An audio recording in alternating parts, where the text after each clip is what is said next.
sesuatu yang sangat kompleks ya, karena menyangkut mana yang mau kita pentingkan, pendidikan anak atau kesehatan anak. Ya, dua-duanya penting, tapi yang utama tentu kita harus menjaga anak itu jangan jatuh sakit. Kita menunggu kebijakan pemerintah, tapi siokianya seharusnya putusan untuk membuka sekolah kembali harus didasarkan pada analisis studi epidemiologi. Kalau di WHO itu ada kriteria-kriterianya, misalnya jumlah kasus itu menurun selama 2 minggu gitu.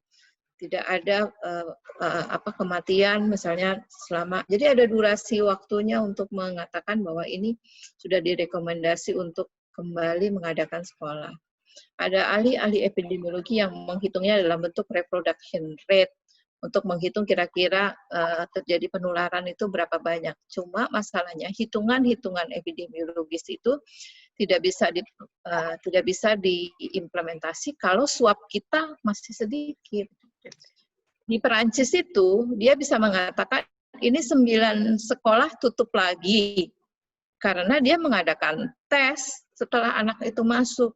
Yang ribuan sekolah yang lainnya, itu 9 dari ribuan. Yang ribuan semuanya tidak ada ketemu kasus, mereka bisa melanjutkan.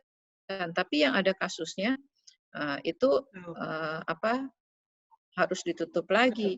Jadi kalau sudah siap membuka sekolah, mestinya siap juga dengan melakukan screening-nya gitu.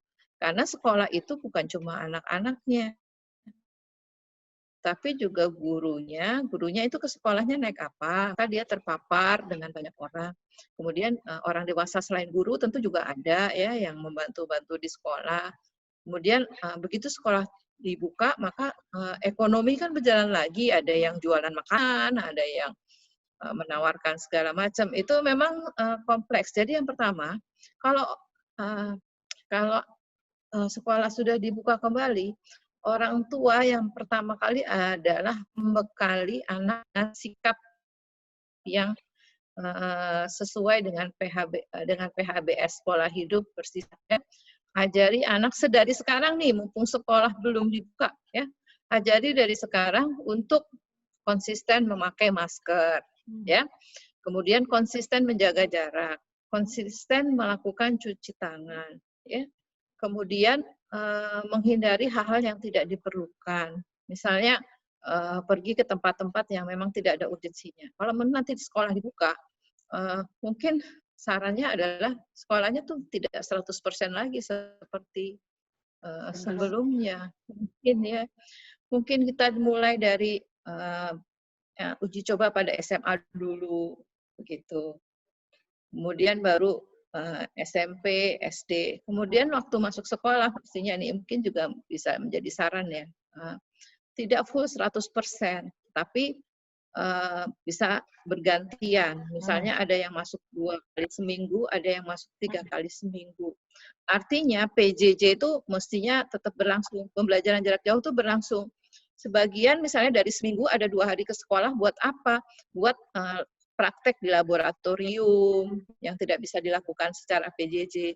Tapi yang bisa dilakukan secara PJJ, pembelajaran jarak jauh itu harusnya masih dilanjutkan sampai kita betul-betul yakin dengan analisis epidemiologi. Jadi itu yang sebetulnya direkomendasi. Kemudian mungkin mata pelajarannya juga direduksi.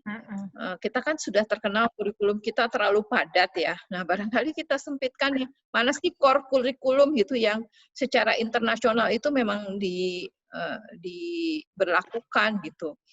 Adapun kurikulum tambahan mungkin di era pandemi ini ya ditunda dulu gitu. Ya saya kira sudah banyak lah nanti ahli-ahli pendidikan dan ahli-ahli epidemiologi untuk merancang itu, tapi apa yang bisa orang tua kerjakan saat ini adalah membekali sikap perilaku hidup bersih sehat tadi.